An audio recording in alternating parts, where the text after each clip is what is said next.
मैं एक औरत, क्या एक कहानी या कोई रहस्य? शायद कोई नहीं जान पाए कि मैं हूं कौन, और शायद मैं खुद भूल जाऊं कि मैं कौन हूं, मैं क्या करने आई थी, मैं क्या कर रही हूं, मुझे आगे क्या करना है, क्या सही है क्या गलत, ये सब सोचे बिना बस करती जा रही हूँ। क्या आप भी यही सब कर रही हैं? क्या आपने कभी खुद से ये सवाल पूछा है कि आप कौन हैं? कहीं आप अपने अस्तित्व के साथ, अपने सपनों के साथ, अपनी जिज्ञासाओं के साथ कोई खिलवाड़ तो नहीं कर रही हैं? हर एक औरत जो खुद ही एक कहानी है, जो भूल जाती है अपनी ही जिंदगी का मकसद। तो मैं यहाँ बस यही चाहती हूँ कि आप अपनी जिंदगी को जिंदगी समझें। उसे दूसरों के लिए कुर्बान करना ही औरत की जिंदगी नहीं है। औरत जो खुद एक अस्तित्व है और जो इस संसार को अस्तित्व देती है, जिसके बिना ये संसार निराधार है, जिसके बिना हर चीज निरर्थक लगती है, जिसके बिना किसी भी संसार की कल्पना नहीं की जा सकती, वही औरत स्वयं को भूलकर बस दूसरों के लिए जीती जाती है। मैं ये नहीं कहूंगी कि आप दूसरों के लिए या अपने परिवार के लिए कुछ मत करिए, ये आपका कर्तव्य है, जैसे हर किसी का कर्तव्य है कि वह दूसरों के लिए जिए या दूसरों के लिए कुछ करे। But it's not all about feminism or not about female empowerment कि आप सिर्फ अपने लिए जियो, कि आप अपने लिए करो, कि बस आप अपने लिए ही सोचो। लेकिन हाँ, अपने लिए भी सोचो, अपने लिए ही ना सोचो तो अपने लिए भी सोचो।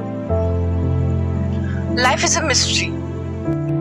आप सबके लिए अच्छी हैं जब तक आप उनके मन के हिसाब से उनके लिए काम करती जाती हैं। आप तब खराब हो जाती हैं, आप तब बुरी बन जाती हैं, तब आप अपने लिए आवाज उठाती हैं।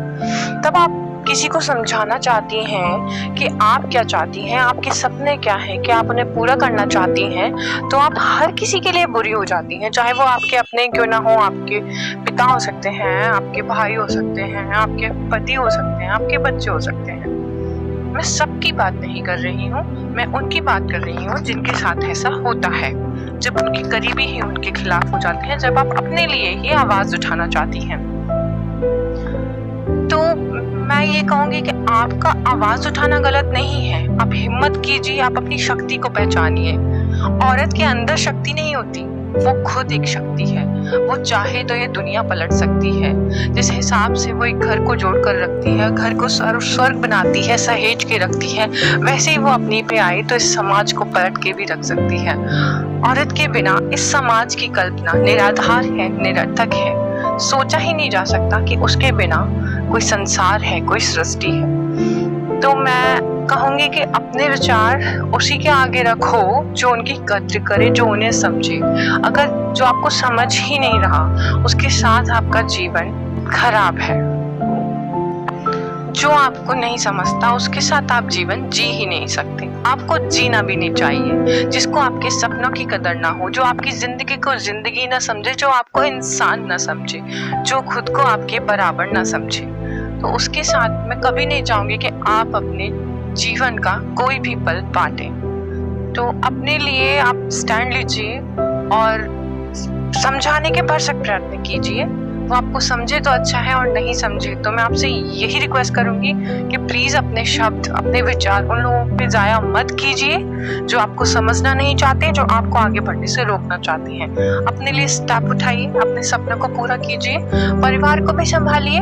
जैसा कि ये जिम्मेदारी सिर्फ औरतों की नहीं है, घर के हर सदस्य की है, तो सब मिलके संभालिए। और प्लीज अपने सपनों को दफन मत होने दीजिए। अपने अस्तित्व को पहचानिए, अपनी पहचान बनाइए, चाहे वो किसी भी क्षेत्र में क्यों ना हो। पहचानिए कि आप क्या करना चाहती हैं, आप क्या बनना चाहती हैं, आपके सपने क्या थे, आप हैं कौन, आप क्यों आई थी। तो बस लास्ट में मैं 2 ही लाइन कहना चाहूंगी। जो नहीं सुनते और जो मुझे आगे बढ़ने से रोकना चाहते हैं, कि अफसोस, अफसोस जो मैंने अपने शब्दों को तुम पर खर्च किया, अफसोस जो मैंने अपने शब्दों को तुम पर खर्च किया। मैं भूल गई थी कि मेरे विचारों की कीमत तुमसे कहीं ज्यादा है। धन्यवाद।